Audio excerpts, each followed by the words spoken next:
Okay, am I live? This is my first live. Okay, I'm a little nervous. Um, I want to wait for people to come in, but I know it's going to replay for others who are not here. So I'm just going to start talking. I have been gone. I haven't made any new videos in about a month, and that's going to change. Um, the reason I was gone, you guys, honestly, is because I was dealing with postpartum depression, and I'm fine. I'm getting better.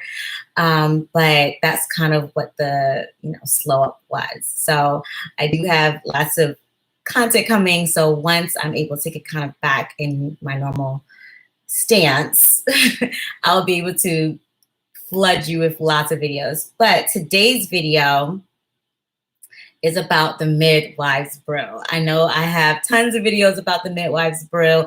I talk to so many women all the time about the Midwife's Brew, and it just seems like I can't answer enough questions. It seems like there's always something else to uncover about the Midwife's Brew that people are having like issues with or they're not sure about.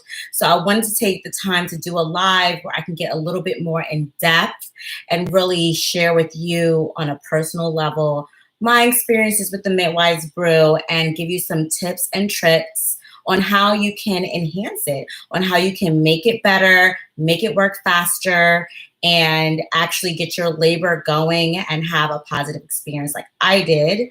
I also want to cover some of the misconceptions about the Midwife's Brew. I was just over on TikTok and I saw some of the craziest comments underneath. Like I typed in hashtag Midwife's Brew because I'm new to TikTok. And there were some things in the comment section that were just completely wrong. And I kind of want to talk about that as well. So first, let's talk about some of the misconceptions or why someone might be doing it wrong. Okay. So one of the things that I see a lot that comes up, and I've talked about it before, but it still seems to be there, is this whole concept of the Midwife's Brew or castor, because it has castor oil in it, causing babies to pass meconium, poop in the womb, get it in their lungs, and die. Okay. That has been some of the things that I saw. I actually saw a comment that said, "Oh, don't take this. So many babies have died from it." Like it was so crazy. And of course, me reading it, knowing that I've taken castor oil for all 4 of my children, one just pure castor oil and the other 3 with the Midwife's Brew, and they all were fine. And all of the women, hundreds that I've spoken to that have never had that type of issue, it just seems crazy. Or on top of that, the research, right? There's research out there already about castor oil and how it does not cause babies to poop in the womb. There is no causation, okay? It's not true. It is very unknown why some babies poop in the womb and why some don't. One of the things that is assumed is that when babies are very late term, let's say they are past 40 weeks, so you're 41, 42 weeks, those babies are more likely in general to poop in the womb. So sometimes when people are inducing, whether it's with Pitocin or the Midwife's Brew or castor oil or dates or all of the other things, and they are past a due date, their baby could, have past meconium, but it doesn't, there's no correlation between passing meconium and any of these methods, including Pitocin. And the fear mongering is very disturbing to me because I know women, when we are ready to induce, we feel it in our bodies, or we're concerned, or there's a medical issue, and to have that judgment and that fear mongering is very disturbing, especially considering the fact that you're not putting into the conversation Pitocin. For instance, my sister's baby was induced medically, not with the Midwife's Brew, not with castor oil, with Pitocin, and he only lived for an hour and he died. So I'm not going to say, oh, Pitocin causes babies to die. It's the most ridiculous thing. So labor and delivery is risky. You just never know. But there is no causation or correlation between the midwife's brew and these fear-mongering tactics. So if you have seen that, do your research like I have done it. You know, use anecdotal evidence. You can look and see that my children are here and fine and safe. Whatever you want to do. Okay, but I'm all for not judging moms for why they need to induce, because I've needed to induce for a plethora of reasons. So that's number one. Okay, now mistakes that people make with the midwife's brew. I made a video about substituting different ingredients for the midwife's brew, and those are my best recommendations for substitutions. However, I have never personally taken the midwife's brew with any substitutions. I always have the exact recipe that I did the first time.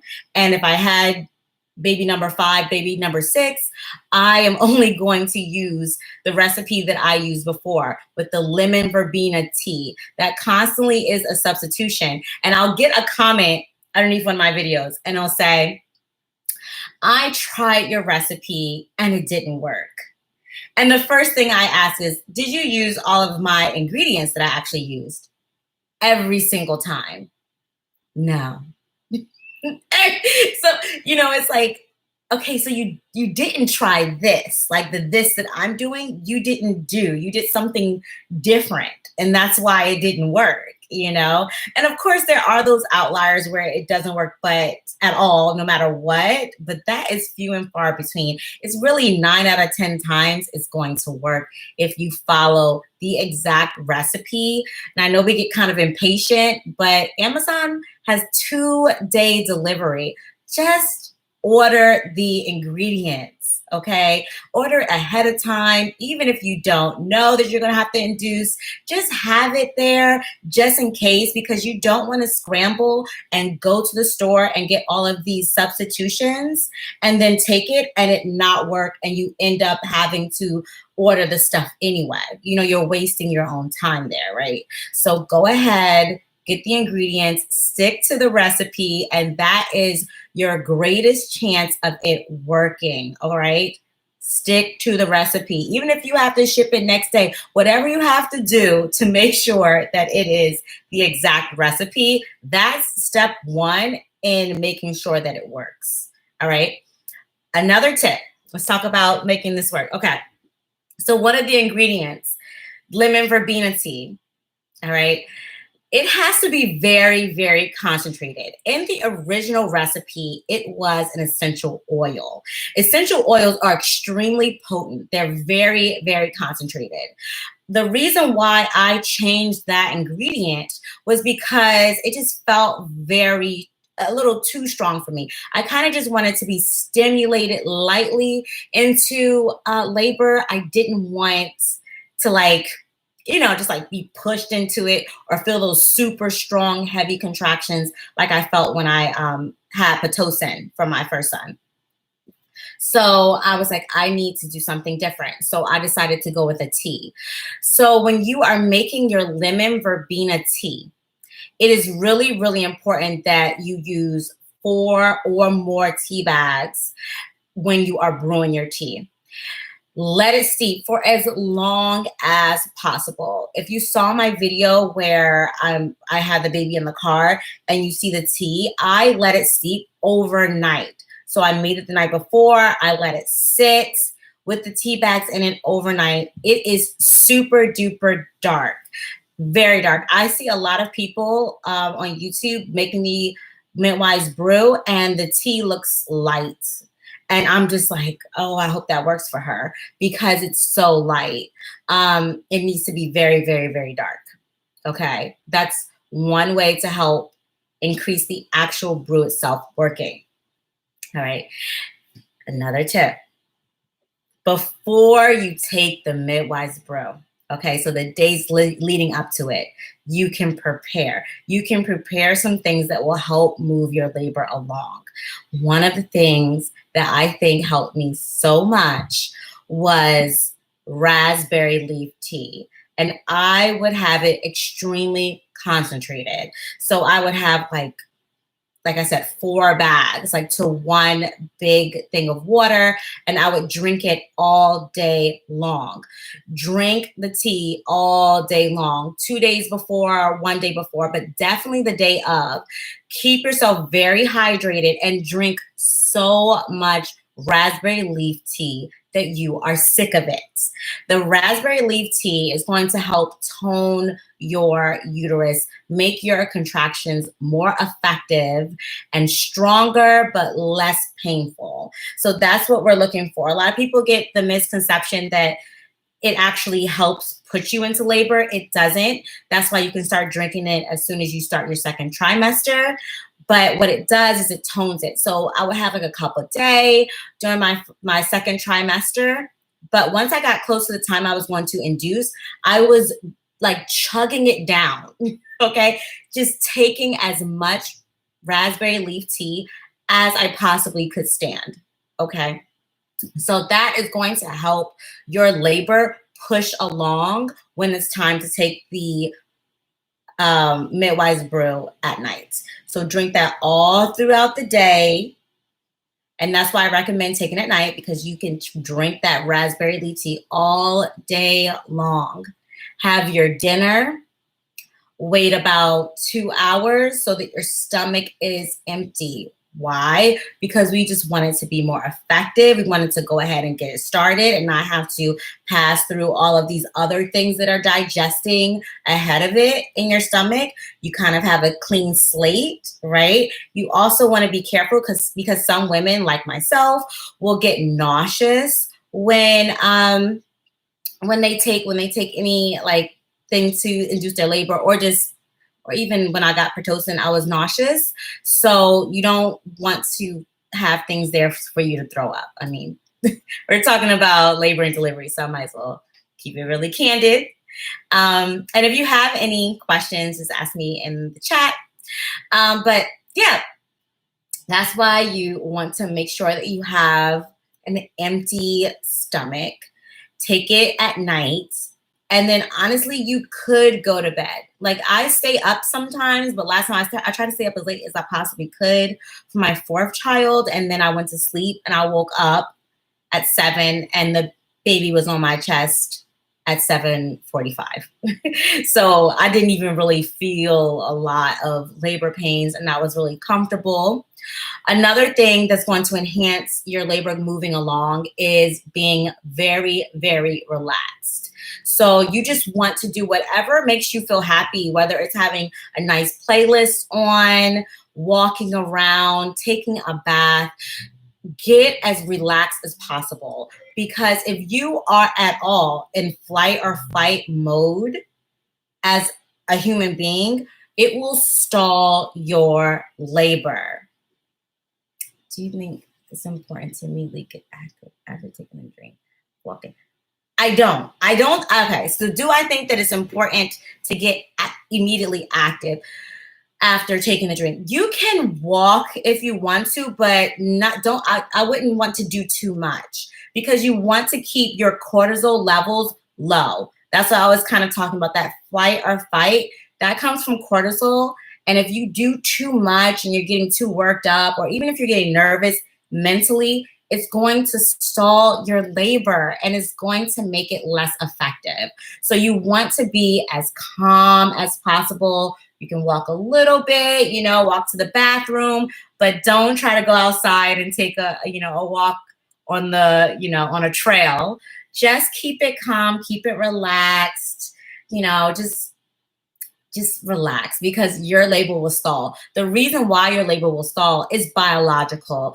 You are wired to be prepared for danger, for a tiger coming or something in the wild that we don't experience now, right? But if you're in labor, that has to pause for you to be able to run away from danger. So nowadays, we don't have that tiger, lion, bear fear, but we have all of these different stimulants that makes us feel like we're being attacked, like if someone, even to the point of someone saying a negative comment to you on social media, you might get a little flared up, and it's not an immediate attack, but it does bring up cortisol. So you want to make sure you're doing any and everything to keep yourself calm. You want to make sure whoever's there to support you is keeping you calm. One of the other things that I'm about to talk about now that can help enhance your labor is having an essential oil. That is so helpful. So number one, it can keep you calm, right? So having lavender essential oil is known to be very calming. So you can have that in a diffuser, or you can actually just smell it here and there with each contraction. But it has so many other benefits to labor. It actually helps push the labor along. I have a video about essential oils and how it ties into labor, like clary sage or neroli. You can have all of these things. And if you are smelling them as you're going through labor, you can interchange different ones. They are going to help those contractions move along. Because I know sometimes people will take the Midwife's Brew and they'll have contractions for a while, and then all of a sudden it will stop and it doesn't go through all the way to labor, and they'll have to try it again for numerous reasons, right? Usually because they didn't have all of the ingredients. But sometimes it can be because they were doing things that were stalling their labor, like getting stressed out or being way too active, or they might need something else to enhance it, like the essential oil of smelling it. You don't have to put it on your body. You just have to smell it. Because remember, all of the triggers that are helping push your labor along is coming from your brain, right? It's coming from not your prefrontal cortex. That's where, not the decisions you're making, but from your primitive brain. And you are sending those signals. So when you smell, right, that olfactory nerve going, you are getting straight to the brain, and you are sending signals that are going to help that positive feedback loop for your hormones that are going to be pushing along that labor, right? That oxytocin and all of those things that are going to be pushing it along. So that's what you want to do. And definitely that lavender essential oil changed so much for my last delivery. It really helped me to not feel much pain at all. Like when the baby came out, I didn't feel any pain. And that is one of those like beautiful labor and delivery experience, even though it was in the car. It was one of those beautiful labor and delivery experiences that I heard other women talk about that I didn't actually believe was possible, right? Because I had two children with an epidural, and I had one without the epidural. And even though I preferred giving birth naturally, that whole I'm going to have this orgasmic experience pushing out a baby thing, I thought that was just like nonsense. I did. But no, I experienced it. It's true. It can happen. And I wanted to share with you all some of the tools that help me. There are also mental tools that help me. That's going to take way more in depth. I'll probably have to do some type of course or something to really teach women how to do that, because it takes time. It took time throughout my labor to get prepared mentally. But what I will say is definitely like doing body checks helps. Like definitely like making sure you're feeling your body fully and everything that's around you. Just being really present in the moment will really help your labor push along, and it also will help minimize the pain. Okay, so thank you for tuning into this quick live. I know that you had, if you have any more questions, let me know. I'm about to get off now because it is getting kind of late. But yeah, I just wanted to drop in and give you that information and let you know that more videos are coming soon. And I'll try to do some more lives where we can kind of dialogue and you can ask me direct questions so that I can answer you all and give you as much help as possible.